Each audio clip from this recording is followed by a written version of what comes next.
नमस्कार, स्वागत है आप सभी का। मैं हूं हिमांशु और आप देख रहे हैं हलचल इंडिया। बेबाक खबर तेज असर। आइए नजर डालते हैं आज की खबरों पर। बागपत के बिनोली गांव में शादी के बाद भी प्रेमी से संबंध रखने से नाराज भाइयों और पति ने बुधवार रात बिनोली गांव में घर के अंदर महिला की धारदार हथियार से गर्दन रेत हत्या कर दी और शव को खेत में गड्ढे में दबा दिया। वारदात के बाद पुलिस ने स्वजन को हिरासत में लेकर पूछताछ शुरू की और महिला के शव को बरामद किया। पुलिस घटना की जाँच कर रही है। इस घटना में शामिल आरोपितों की तलाश में पुलिस लगातार दबिश दे रही है। बागपत के बिनोली थाना क्षेत्र के गांव बिनोली में 20 वर्षीय सुमन पुत्री जगदेव का ही अपने गांव के रहने वाले नीरज उर्फ छोटू पुत्र किरणपाल से कुछ समय से प्रेम प्रसंग चल रहा था। इसकी जानकारी स्वजन को हुई तो उन्होंने विरोध करते हुए सुमन पर नीरज से मिलने पर पाबंदी लगा दी, लेकिन सुमन ने नीरज से मिलना जुलना बंद नहीं किया। परेशान होकर स्वजनों ने सुमन की शादी 23 नवंबर को सोनीपत के गोहाना थाना क्षेत्र के जुआ गाँव निवासी कृष्ण के साथ कर दी थी, लेकिन सुमन और नीरज का प्रेम प्रसंग जारी रहा। कृष्ण को जानकारी होने के बाद उसने भी सुमन के प्रेम प्रसंग का विरोध किया था। यह बात नीरज को पता लग गई थी तो उसने सुमन के पति कृष्ण को फोन पर जान से मारने की धमकी दी। कृष्ण कुछ दिनों पहले अपनी पत्नी सुमन को मायके बिनोली में छोड़कर चला गया था। उसके कई दिन बाद सुमन नीरज के साथ घर छोड़कर फरार हो गई थी। इसका पता सुमन के परिजनों को लग गया था तो उन्होंने नीरज के स्वजन पर सुमन को वापस लाने का दबाव बनाया, जिसके बाद नीरज सुमन को अपने घर ले गया था। बुधवार की शाम नीरज के स्वजन सुमन को उसके घर छोड़कर चले आए। सुमन के प्रेम प्रसंग को लेकर उसके भाइयों ने पुरजोर विरोध किया, लेकिन सुमन नहीं मानी, जिसके बाद रात के समय सुमन के भाई उसे पकड़कर घर की छत पर बनी कमरे में लेकर गए और धारदार हथियार से गर्दन रेत कर सुमन की हत्या कर दी और गांव के पास दादरी रोड पर देवेंद्र के गन्ने के खेत में गड्ढा खोदकर उसके शव को दबा दिया। इस पूरी वारदात में सुमन का पति कृष्ण भी शामिल रहा। इस बात की जानकारी नीरज ने पुलिस को दी, जिसके बाद रात लगभग 11 बजे पुलिस ने सुमन के परिजनों को हिरासत में ले लिया और पूछताछ शुरू कर दी। गुरुवार को स्वजन ने सुमन की हत्या का पूरा राज उगल दिया और पुलिस ने पूरी वारदात की गुत्थी को सुलझाते हुए शव को बरामद करते हुए पोस्टमार्टम के लिए भेज दिया।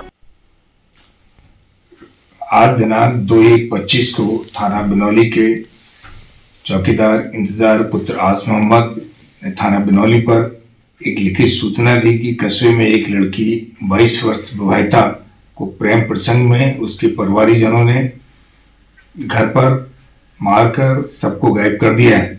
इस संपूर्ण घटना की FIR दर्ज कर ली गई है। थाना बिनौली पुलिस द्वारा तत्परता से कार्रवाई करते हुए शीघ्र ही आरोपी कृष्ण, रोहित, राजीव व जितेंद्र को गिरफ्तार कर लिया गया है। सबको गड्ढे से खोद कर निकालकर पंचायतनामा PM की कार्रवाई करा ली गई है। इस संपूर्ण घटना की गहराई से विवेचना की जा रही है। अन्य परिवारीजनों के विरुद्ध साक्ष्य मिलने पर उनके विरुद्ध भी विधिक कार्रवाई की जाएगी। वक्त हो चला है आपसे विदा लेने का। कल फिर होंगे हाजिर कुछ नई और ताज़ा खबरों के साथ। तब तक के लिए दीजिए हमें इजाजत। नमस्कार। हमारे YouTube और Facebook चैनल को फॉलो और सब्सक्राइब करना ना भूलें।